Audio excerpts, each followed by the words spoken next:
তাদের শুকরিয়া আদায় করছি। বিভিন্ন দরবার থেকে এসেছেন গৌসিয়া কমিটি বাংলাদেশ, গৌসুল আজম মেজবান্ডারি, এভাবে গৌসুল আজম মেজবান্ডারির আশেক বক্তবৃন্দ এবং গৌসিয়া সমিতির ভাইয়ারা এসেছেন, এভাবে আঞ্জুমানে ইয়াহিয়া সুন্নাহ ভাইয়ারা এসেছেন, বিভিন্ন তরিকতের ভাইয়ারা এসেছেন। টেকনাফ থেকে তেতুলিয়া এইমাত্র একজন ভাই আমার সাথে কথা বলেছেন যে আমি টেকনাফ থেকে এসেছি আপনার বাবার জানাজা করার জন্য।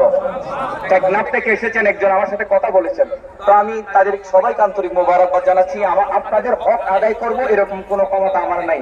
আমার বাবা আমাদের জন্য টাকা পয়সা ঘর বাড়ি জায়গা জমিন এগুলো রেখে যায় নাই, আমাদের জন্য রেখে গিয়েছেন সুন্নিয়তকে। আপনারা আমাদের জন্য রেখে গিয়েছেন সুন্নিয়তকে, রেখে গিয়েছেন দিন ইসলামকে রেখে গিয়েছেন। আমরা ভাইয়েরা চেষ্টা করবো এই সুন্নিয়তের উপর অটল এবং অবিচল থাকার জন্য। সবাই আমার পরিবারের জন্য দোয়া করবেন এবং ওলামায়ে কেরাম যারা তশরিফ এনেছেন, মাদ্রাসার মুহাদ্দিস, মুফাসসির, মুফতি, প্রভাষক সকলকে আমি আন্তরিক মোবারকবাদ জানাচ্ছি। যারা রাজনৈতিক ব্যক্তি